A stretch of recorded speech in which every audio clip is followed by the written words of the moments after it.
রমজানের আর মাত্র কটা দিন হাতে গোনা। সবাই চারিদিকে রমজানের প্রস্তুতি নিয়ে ব্যস্ত। ঘর গুছানো, রান্নার প্ল্যান, বাজার করা সবকিছু নিয়ে ব্যস্ত। আর এদিকে আমি অসুস্থ হয়ে পড়ে আছি। সংসারের কোনো কাজই ঠিকমতো করতে পারছি না। জানো তো মাঝে, মাঝে খুব খারাপ লাগে। আমিও যদি পারতাম তোমাদের মতো খুব ব্যস্ত থাকতে। কিন্তু হয়তো আল্লাহ আমাকে থামিয়ে বিশ্রাম দিচ্ছেন।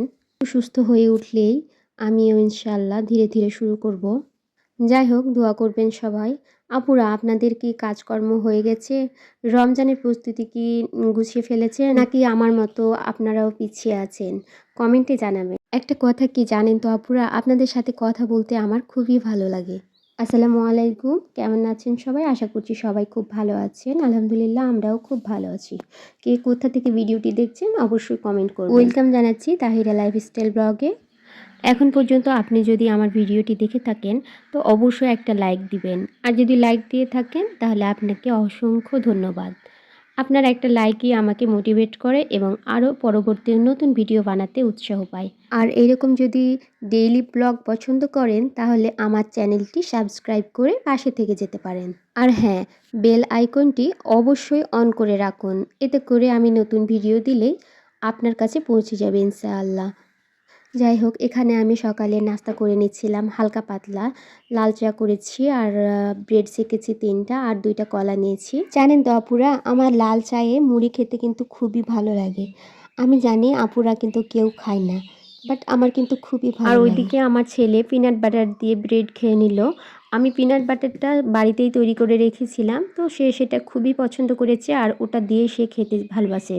এদিকে আমার মেয়ে বলল যে আমাকে জ্যাম দিয়ে দাও, তো ওটা আমি ওকে জ্যাম দিয়ে দিলাম। আর সব কিছু খাওয়া দাওয়া কমপ্লিট করে এখন আমি যেগুলো খাওয়া দাওয়া হলো সেগুলোকে আমি এখন বেসিনে নিয়ে চলে আসলাম। সব কিছু সুন্দর করে পরিষ্কার করে নেব। আর এইদিকে আমি ভাবছিলাম যে এই জারটার কি করা যায়। জারটা আমার কিন্তু খুবই ভালো লাগছিল, কাজের জার। তো এই স্টিকারটা কি দিয়ে উঠাবো বুঝতে পারছিলাম না। আচ্ছা আপুরা বলেন তো এই স্টিকারটা কি দিয়ে উঠানো যায়? আর আমার তো ওই নাস্তায় পেট ভরলো না। আমার পেট বলছে যে মেন আইটেম কই? তো আমি চলে আসলাম ওটস বানাতে। ওটসটা চাপিয়ে দিলাম, জাস্ট ওটস দিলাম, ম্যাগি মশলা দিলাম আর একটুখানি স্বাদমতো লবণ দিলাম আর দিয়েছিলাম ম্যাগি মশলা। ব্যাস এইটুকু দিয়ে এত মজা লাগে এই ওটসটা খেতে, কি বলবো। খুবই সিম্পলভাবে করেছি, সিম্পলের মধ্যে বাট অনেক মজা। যাই হোক, আমি ওটসটা খেয়ে নিলাম অফ ক্যামেরায়। আর এইদিকে আমি কিন্তু এগুলো রেখে দিয়েছিলাম, কারণ একটা দিদি পাশে ফ্ল্যাটের দিদি এসেছিলো পাটায় আমার বাটতে। আমার যে পাটাটা দেখতে পাচ্ছেন সামনে রাখা আছে ওটাই বাটতে এসেছিলো। একটা জিনিস খেয়াল করেছেন কি, ব্লেন্ডারে কিন্তু পোস্ত আর সরষের দানা ঠিকমতো কিন্তু মিহি হয় না। যাই হোক, জিনিসগুলোকে আমি খুব সুন্দর করে ধুয়ে জায়গা মতো রেখে দিলাম। আর এদিকে কিন্তু আমাদের সকালে বাজার নিয়ে এসেছে। সকাল সকাল বাজার করা হয়ে গেছে। প্রতিদিনই আমাদের টাটকা বাজার করা হয়। তো আজকে এনেছিল রিটা মাছ, লাল শাক, বিট, গাজর আর টমেটো আর কাঁচামরিচ। আর আমি কিন্তু বিট ও লাল শাকটা প্রায় আনতে বলি। লাল শাক আর বিটে নাকি একটু রক্ত বাড়াতে সাহায্য করে, জানি না কতটা ঠিক। সুন্দর করে এখন আমি বাজারগুলো গুছিয়ে নিলাম। আর এদিকে আমি কাঁচামরিচটা একটা ডালিতে আলাদা করে রেখে দিলাম আর টমেটোগুলোকে ঝুড়িটার উপরে রেখে দিলাম আলাদা আলাদা করে। কাঁচামরিচটা আমি কিন্তু এভাবেই ছোট ডালিতে আলাদা করেই রাখি, কেননা এই যে এত বড় সবজির ভিতরে কাঁচামরিচ ভিতরে ঢুকে যায়, কখনো কখনো থেকেই যায়, পাওয়া যায়। আর এদিকে আমি মাছটাও ঢেলে নিচ্ছি মাটির পাত্রে। মাটির পাত্রে কিন্তু মাছ ধোয়া খুবই ইজি হয়, সেজন্য আমি বেশিরভাগই দেখা যায় যে মাটির পাত্রেই মাছ ধোয়ার চেষ্টা করি। আর এদিকে আমি অফ ক্যামেরায় লাল শাকগুলোকে কেটে নিয়েছি। কেটে আমি এখন জলে ভিজিয়ে রেখে দিচ্ছি, যেন পোকা বা ময়লা থাকলে সহজে উপরে উঠে যায়। আর অনেকক্ষণ ভিজিয়ে রাখলে কি হয়, এগুলোতে কিন্তু অনেক বালি ময়লা থাকে, তো খুব সহজে উঠে যায়। অফ ক্যামেরায় কেটে নিয়েছি, কারণ সামনে ক্যামেরা করতে গিয়ে দেখা যায় যে অনেক লেট হয়ে যায়, এই কারণে আমি আর অন করিনি ক্যামেরা। যাই হোক, এখানে আমি মাছগুলোকে খুব সুন্দর করে ধুয়ে নিচ্ছিলাম। আমি কিন্তু বড় মাছ লবণ দিয়ে ধুয়ে থাকি, কারণ লবণ দিয়ে ধুলে পিচ্ছিল যে ভাবটা থাকে সেটা কিন্তু খুব তাড়াতাড়ি উঠে যায়। আচ্ছা আপুরা বলেন তো, আপনারাও কি আমার মতো মাছ লবণ দিয়ে ধুয়ে থাকেন? আচ্ছা, যদি ধুয়ে থাকেন অবশ্যই কমেন্ট করে জানাবেন। আপনার একটা কমেন্ট আমাকে অনেক উৎসাহ দেই। তারপর তো দেখতেই পেলেন খুব সুন্দর করে মাছগুলোকে ধুয়ে নিলাম। পুরোপুরি মাছ ধোয়ার ভিডিওটা তো আর করা যায় না।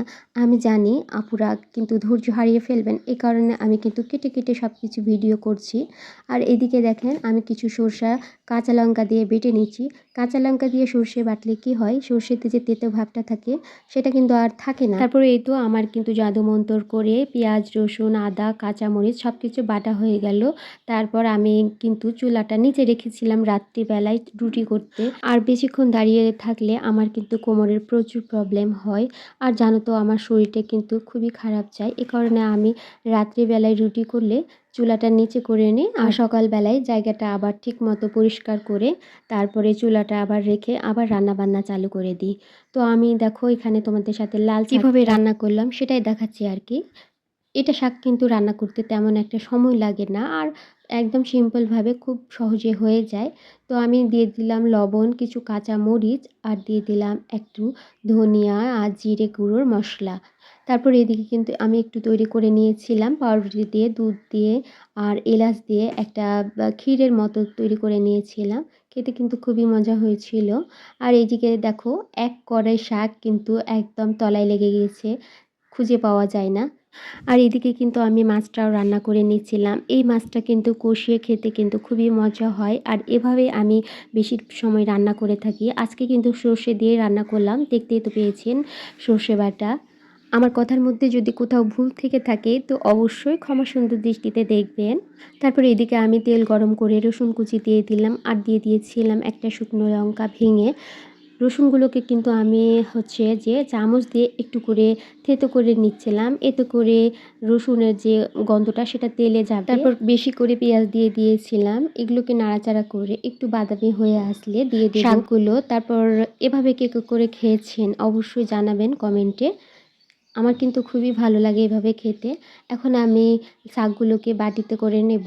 এইভাবে রান্না করলে রসুনের ফ্লেভারটা যে মজা আছে, খেতে যে কি মজা হয়, অসম্ভব মজা হয়। আপনারাও এভাবে ট্রাই করতে পারেন। আর এই ভিডিওটা করে রেখেছিলাম অনেক দিন আগে। আপুরা কিন্তু এই ধরনের ভিডিও দেখতে খুবই ভালোবাসে, তাই আপনাদের সাথে শেয়ার করে দিলাম।